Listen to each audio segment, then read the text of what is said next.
Look around your home right now. Chances are you're surrounded by wasted space you've stopped noticing. The dead air above your wardrobes, the gap beside the fridge, that cupboard under the stairs swallowing junk whole. Today, I'm sharing 20 organization ideas that instantly claw back room in even the smallest British terrace. Number 14 turns a forgotten corner into an extra cupboard, and number 3 is so simple, you'll wonder why you never did it. Hit subscribe, and let's count down. Number 20. The back of every door in your house is prime storage you're paying for and never using. A simple over-the-door hook rail, the kind that costs about £4 from Wilko or Dunelm, hangs straight over the top edge with no screws and no drilling into a rented wall. On the back of the bathroom door, it swallows 4 dressing gowns and 2 towels that were living on the floor. On the bedroom door, it takes tomorrow's outfit, your handbag, and the belt you can never find. In the kitchen, a slimmer version holds tea towels, oven gloves, and the reusable shopping bags that breed in the drawer. The trick most people miss is measuring the door's thickness first, because a modern hollow door and an old solid Victorian one need different hooks. Do that, and you turn 6 flat doors into 6 vertical wardrobes.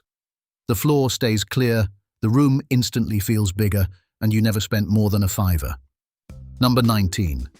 Tension rods are the cheapest bit of magic in any organized home, and almost nobody uses them properly.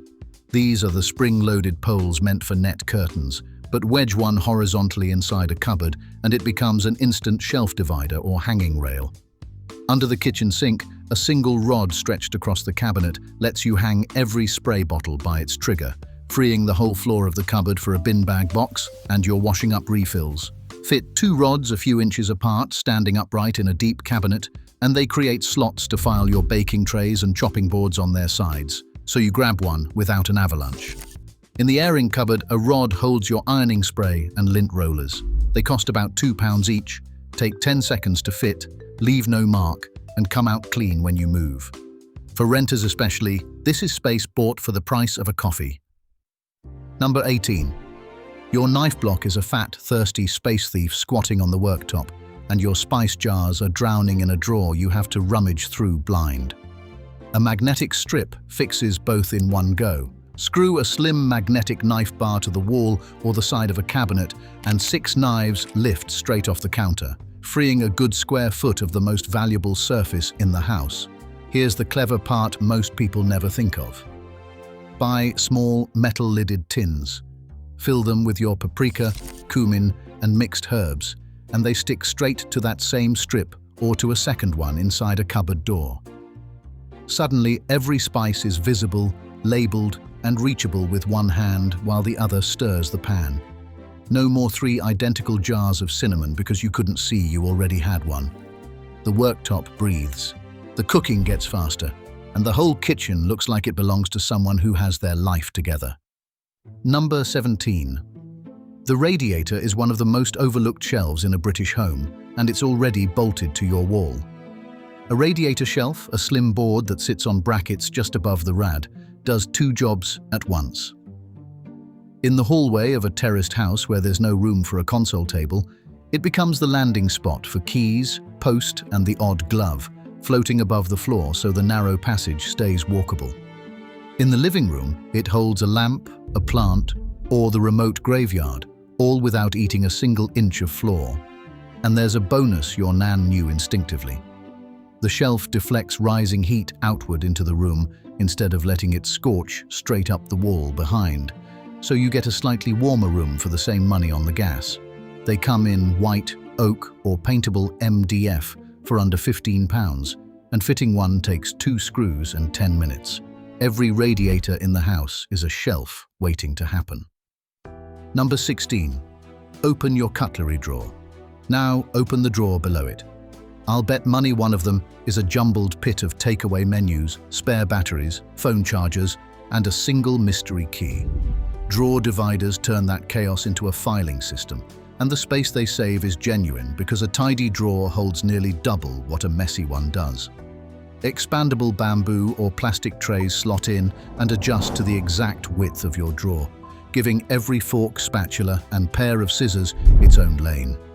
In the bedroom, Smaller divider trays turn one sock drawer into compartments for socks, pants, and the belts and watches that used to tangle. The rule is simple.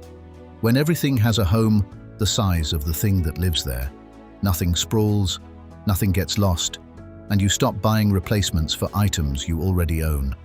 A set costs a few pounds, and it's the difference between a drawer you fight and a drawer you glide open. Number 15. Look at the inside of your kitchen cupboard doors right now. That flat panel is doing absolutely nothing, and it's some of the easiest storage in the whole house to unlock. Small wire baskets or self-adhesive caddies fixed to the inside of a cabinet door create a second, hidden layer of shelving. Under the sink, that door panel holds your washing up brushes, scourers, and rubber gloves upright and dry. In the food cupboard, a slim rack on the door corrals jar lids, tin foil, and cling film boxes that always slide to the back. On the bathroom cabinet door, it holds hairbrushes and cotton pads. Because the storage is vertical and flat against the door, it steals no shelf depth at all, so the shelves themselves stay just as usable. Peel and stick versions need no drilling, which keeps landlords happy. You've owned these doors for years and used one side of them. Start using both, and every cupboard in the kitchen quietly gains a shelf. Here's where it gets properly interesting, because the next few ideas find rooms hiding inside your existing rooms. Number 14. Nearly every British house with a fireplace has two dead corners flanking the chimney breast. Those recesses builders call alcoves, and most people leave them completely bare or park a lonely armchair there. Fill one or both with fitted shelving and you have effectively built a whole new cupboard out of thin air. Floor-to-ceiling shelves in an alcove hold hundreds of books, the entire board game collection, box files and display pieces, all in a space that was contributing nothing. Because the alcove is already recessed, the shelves sit flush and never intrude on the room, so the floor plan doesn't shrink an inch. Fit a cupboard with doors across the bottom third, and the clutter vanishes behind it while the top stays open and handsome. You can buy adjustable shelving units sized to slot in, or a competent flat pack job costs a weekend and a bracket set. That awkward recess you've walked past for years turns into the single most useful storage wall in the room. Number 13. The way most of us store things in cupboards and lofts is stacking, and stacking is a trap. Pile 3 cardboard boxes on top of each other and the 2 on the bottom are effectively sealed forever because getting to them means unloading the tower every single time. Clear, stackable tubs with lids fix this by letting you see straight in and pull the one you need from the middle without a collapse. Match the tub sizes so they nest and stack square, and you can build a solid wobble-free tower right up to the ceiling of a wardrobe or a garage using vertical space that was empty air before. Label the ends that face outward, not the tops, so you can read them at a glance. Christmas decorations, summer clothes in winter, the kids outgrown but keeping baby things. Suddenly a chaotic loft becomes a tidy library of boxes. The see-through walls mean you buy less duplicate rubbish too, because you can actually see what you already own. Number 12. Twice a year, a British home fights the same war. Where do the winter coats and the spare duvets go in July? And where do the summer things go in December? The answer is vacuum compression bags, and the space they reclaim genuinely borders on the ridiculous. You load the bag with a thick winter duvet, a couple of fleece blankets or a mountain of jumpers, zip it shut, and put the Hoover nozzle to the little valve. As the air sucks out, that great fluffy pile flattens to a fraction of its size, sometimes a quarter, hard and slim as a book. 3 of these slide flat under the bed or lie stacked on top of a wardrobe where a loose duvet would never fit. The compression also seals everything against damp, dust, and the moths that ruin wool in a Victorian house. A pack costs under a tenner and lasts years. It's the closest thing to a magic trick on this list, and every home has bulky bedding crying out for it. Number 11. Corner cupboards are where kitchen storage goes to die. That deep, dark cavern behind the L-shaped join swallows tins, pans, and jars into a black hole where the only way to reach the back is to climb halfway inside. A lazy Susan, a simple rotating carousel that sits on the shelf, ends that forever. Load it with your oils, sauces and spice jars, give it a spin, and the item that was hiding at the back rolls politely to the front. A larger two-tier version in a base corner cupboard turns the worst storage in the kitchen into some of the best, holding your pans and mixing bowls where you can actually get them. There are proper fitted carousels for corner units, but a freestanding turntable from any homeware shop does 90% of the job for a few pounds. It even works in the bathroom cabinet and the fridge. Anywhere you have depth you can't reach, a thing that spins gives it all back. Number 10.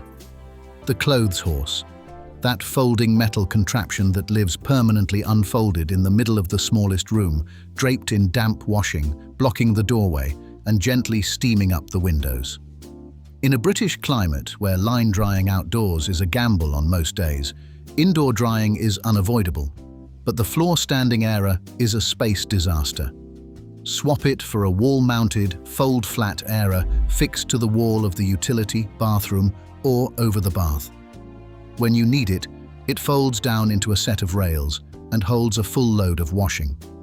When you're done, it folds back flat against the wall, barely 2 inches deep, and the floor is completely clear again. Some concertina outward like an accordion. Others are a simple drop-down frame. Fixed above the bath, the drips fall harmlessly into the tub.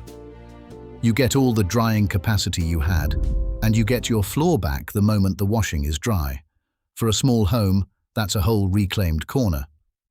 Number 9. The classic British box-room bathroom has space for a bath, a loo, a basin, and precisely nowhere to put anything, which is why the windowsill ends up crowded with bottles and the floor gains a wobbly tower of loo roll. The answer is to build upward over the fixtures you already have. An over-the-cistern shelving unit, a slim freestanding frame that straddles the toilet, uses the tall dead space above the cistern that would otherwise be wasted right up to the ceiling. 2 or 3 shelves hold towels, spare toilet rolls, toiletries, and a plant to make it look deliberate. Because it stands on legs either side of the toilet, it takes no extra floor and needs no drilling. Add slim corner shelves in the shower alcove and a mirrored cabinet above the basin, and a bathroom with no storage suddenly has 3 tiers of it.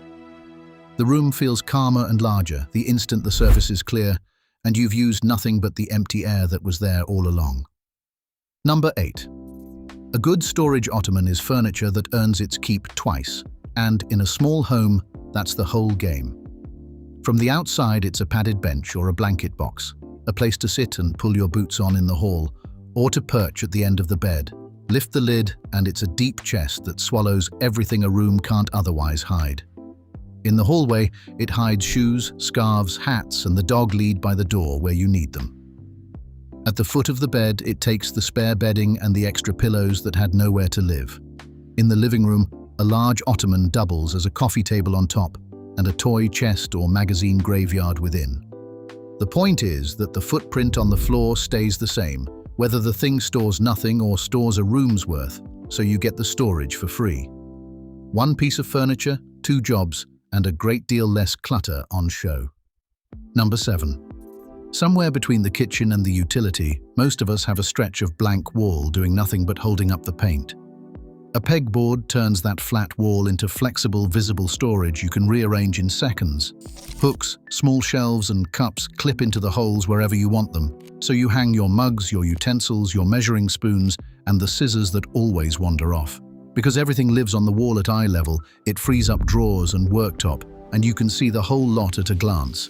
In a utility or under the stairs, a pegboard holds tools, tape, torches, and all the household bits that end up in a chaotic drawer. In a home office corner, it takes headphones, cables, and stationery. The beauty is that it grows and changes with you. No re-drilling required. Just move a hook. A painted pegboard also looks smart and intentional. The sort of thing that makes a small kitchen feel designed rather than merely coped with. Number 6. Crouch down and look at the strip of board running along the floor beneath your kitchen units.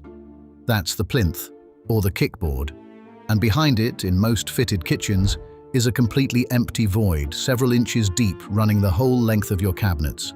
It is dead, sealed, wasted space, and you can reclaim it.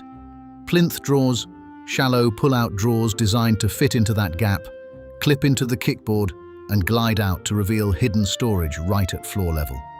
They're perfect for the flat, awkward things that never sit well anywhere else. Baking trays, placemats, seldom used platters, shoe cleaning kit, or the cat's food. A whole kitchen's worth of plinth turned into drawers can add the storage of an entire extra cupboard, all in space you didn't know you had. Fitted versions are neatest, but there are clip-in kits for the confident DIYer. Nobody looks at the floor and thinks storage, which is exactly why this one feels like finding money down the back of the sofa. Number 5.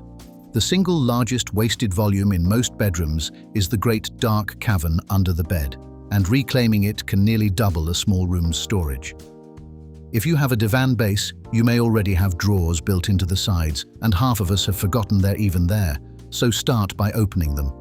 If you don't, shallow rolling underbed boxes on casters slide in and out on the carpet with a fingertip and hold out-of-season clothes, spare shoes, gift wrap, and the suitcase you only use twice a year. For an even bigger win, bed risers, small blocks that lift each leg by a few inches, raise the whole frame and create room for taller boxes beneath, turning the underbed into a proper storage floor.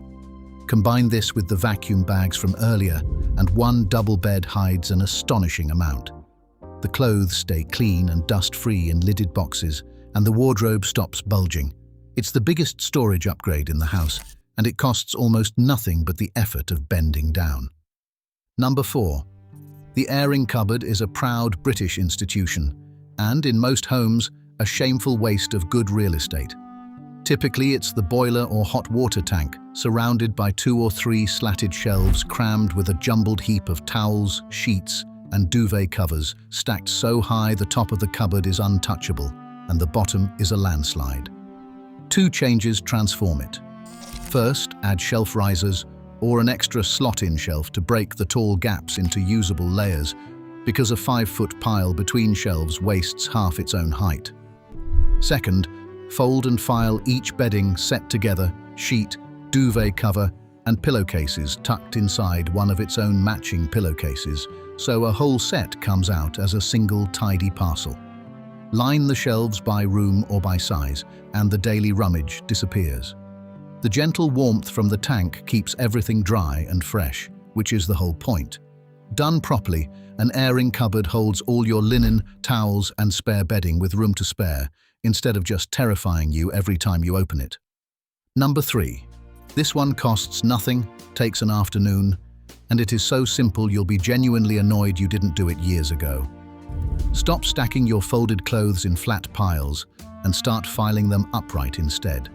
In a normal stack, you can only see the top jumper, so you pull it out, disturb the whole tower, and within a week the drawer is chaos, and you're only ever wearing the top 3 things. Fold each item into a small, self-supporting rectangle and stand them up in the drawer like books on a shelf, spines facing you. Now every single t-shirt, jumper, and pair of jeans is visible at once, and you lift one out without touching its neighbors. A drawer that held 2 messy stacks holds far more filed upright, because you're using the drawer's full depth, and nothing ever collapses. It works in wardrobes, in suitcases, in the kids' drawers. It sounds too basic to matter, and then you do it once and never go back. The drawer that used to defeat you now shows you everything you own. Number 2. Here is the mindset shift that changes a small home forever. Stop thinking about your floor and start thinking about your walls, because in nearly every British house, there's a foot or 2 of empty air above head height running around every room, and it's the single most wasted space you have. Take your shelving all the way up to the ceiling instead of stopping at shoulder height, and the top shelves become the perfect home for the things you use rarely, the good crockery, the box files, the seasonal stuff. Fit a high shelf running around the top of a room, and it holds books or storage without touching the living space below at all. Over a doorway, a simple shelf spanning the frame takes a surprising amount and is invisible until you look for it. Tall, narrow units beat short, wide ones every time in a small home, because they take a tiny bite of floor and give back a wall of storage. Once you start seeing upward, you realize you've been living in the bottom half of your house and ignoring the top. Number 1. And the greatest space saver in the British home, the one so obvious we spend our whole lives ignoring it, is the cupboard under the stairs. In terrace after terrace, semi after semi, that triangular void beneath the staircase sits stuffed with a hoover, a broken umbrella, 3 coats, and a black hole of miscellaneous junk that nobody has seen the back of since 2009. Empty it out, and it is easily the most valuable unused space in the entire property. Fit it with proper shelving up the tall end, add a rail across the high side for coats, and slot in a couple of pull-out drawers or baskets down the low, sloping end where you can't stand up, and you have a walk-in store cupboard for the price of an afternoon. Hooks on the inside of the door take the school bags, the dog lead, the reusable shopping bags. Some people fit it out as a tiny home office, a wine store, or a boot room. Done well, this one cupboard swallows the clutter of 3 rooms and gives you a genuinely organized home. It was there the whole time, under your feet, waiting. So there you have it. 20 ways to find room you didn't know you had, from the £4 hooks on your doors to the cupboard under your stairs. Pick just one this weekend, and I promise your home will feel bigger by Sunday night. Tell me in the comments which one you're trying first and which space in your house is the real nightmare. And if this helped, you know what to do. See you in the next one.